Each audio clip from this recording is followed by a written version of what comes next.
Hello my lovelies, this video is a very different one from me today, but it was highly requested when I shared this on my Insta stories. So I'm going to show you how to make a really simple junk journal. Now I am a complete beginner. I learned by following some tutorials on YouTube, which I will share the links to below because they're much better than mine. But lots of people said they wanted like a beginner's perspective video, so here you go. The first thing I start out with is a box. Now, sometimes I'll use a cereal box and make a bigger one. This here is just a soup box because I'm only making this one as a demonstration one for this video. So I thought I'd make it nice and small and make it really cute. And I'm really pleased with how it turned out in the end. So what I do is I cut all the flaps off and cut down one side just to make a book shape. So using one edge as the spine, and then you've got the front and back cover as you can see here, and that's it. That's basically your book. It's just decorating it and filling it now. So once I've done that, I like to look through different papers and see how I would like to decorate my book, what I'm going to use for the front cover. These two pads are really, really lovely, and I got them from B&M. I think they were £3 each, and the paper thickness is really, really nice for covering books. It's really thick and sturdy. So I chose these two here. I quite liked the kind of wildlife theme, and I'm just measuring very loosely. You can do this properly. I tend to just gauge everything by eye because, I don't know, I do this to relax. It's me time, so I don't want to be messing about measuring things too accurately. I cover the box with PVA glue. I find this sticks the best. And then I rebend the spine just to make sure that the paper isn't going to rip later. I cut the corners so that I can fold these over. You know, like you used to wrap workbooks at school. We used to take them home and you'd wrap them in like wrapping paper or whatever. It's basically the same thing. So you're just going to fold over all those edges to make it nice and neat. And it doesn't matter how neat you are with the glue on this bit because you're going to cover this with your other paper to make the inside covers in a minute. So just stick that down as tight as you can, and you can see the book is already starting to take shape. I'm really glad I chose this print. I think it looks lovely. What do you think? I just think it's a lovely print on the paper. I decided to do a contrasting inside cover, but I've still got the link of the like woodland animals. So again, I'm measuring it really roughly. It's not perfect, but that's kind of how I like to work. I like the imperfections. I think it makes it more personal. And again, I'm just using the PVA glue all over that, get right into the corners to make sure they stick down well, and press it down really, really hard. Fold it again just to make sure none of that paper rips when the glue has dried. And now I'm looking for something to decorate it. I forgot what I was doing then. Yeah, I've got this box and it's just full of different bits. Some are tags off things that I've bought. Some I've like cut off envelopes if it's stamps. Some are like playing cards that I had lying around the house. Other things are books that were broken and I've taken the pages out. And also you can buy gorgeous things like this off eBay. They can be really expensive or they can be really cheap. It all depends on what you go for. So I'm just playing around here, seeing what I like the look of. I had a look at that paper doily because I thought it would look really nice, but then I changed my mind. And I do a lot of that when I'm making books. I've tried not to edit it down too much because I just think the process is the fun part of it, and the sort of going backwards and forwards, rooting through, seeing what you've got and just being creative. And it doesn't just all come together really quickly. Sometimes it does, but often it takes me quite a while. So now I'm looking at stickers, and I didn't choose any of these either, but I decided I liked this little bit of writing and I thought maybe I could back that on something. So I found a little piece of the inside cover paper and I'm just going to stick it onto there and cut it down to size. And then I'm going to stick that on the front with a little butterfly decoration that I found as well. I thought that looked really, really cute. Again, it's rough. It's not a perfect square. None of this is going to be perfect. I'm doing it really quickly to show you, but also this is just how I work all the time anyway. So there you go. Once I've stuck that on and I've stuck it down really, really well, I then go over the whole book on the outside with the PVA glue. And I just find that this makes it a little bit stronger and sturdier. It would be better to use varnish, but I don't have varnish and I don't want to spend a lot of money on doing this. I kind of like finding bits and bobs around the house and seeing if I can make something beautiful out of not a lot, if that makes sense. I think that's part of the joy of it for me, turning something that was potentially rubbish into something beautiful and useful. And I'm really pleased with the way that turned out. So I'm just going to set it to dry, and then what I start to do is look through different papers that I've got and start making pages for the inside. So I'm just roughly measuring to see what height I need the pages to be, and then cutting them. My mum just called. And just cutting them. So you want to cut it double the width of the page, and then you're going to fold it over, and that's how we're going to attach the pages later on when we bind them. So you can see here I'm just making them into like a card shape. I decided to have 4, I think they're called signatures, but 4 groups of pages in this book, just because it would be quick to show you. So I just start gathering 4 groups of pages, trying to get different sizes, different weights of paper, a good variety throughout the book. And yeah, this one I decided to make some pockets on these pages. So I folded the bottom of one piece up, and then I folded like the side over. You can see better than I can explain. I can't find the words to explain what I'm doing. And I'm sorry my hands keep going off the screen, but that is, yeah, I completely lost track of the fact that I was filming and just got into the process, which is what this should be all about. So yeah, I'm just looking through more and more papers. I try and find things that contrast each other and look different, but also complement each other, if that makes any sense at all. Megan was sat next to me whilst I was doing this, and she was doing some colouring, and she loved chatting about the different pictures she could see on the different papers and telling me what she thought looked nice too.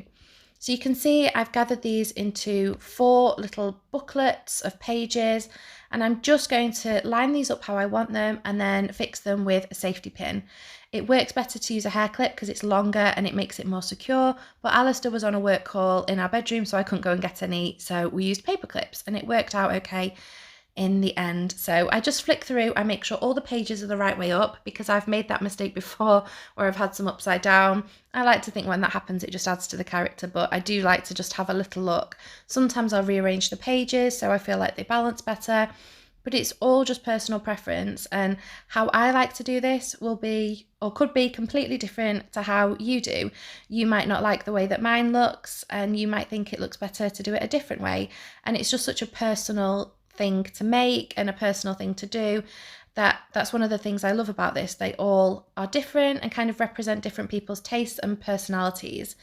So I'm just checking that all the pages fit and nothing's going to come out of the book, and they do, which is fantastic. And yeah, you can see here how full it's going to be.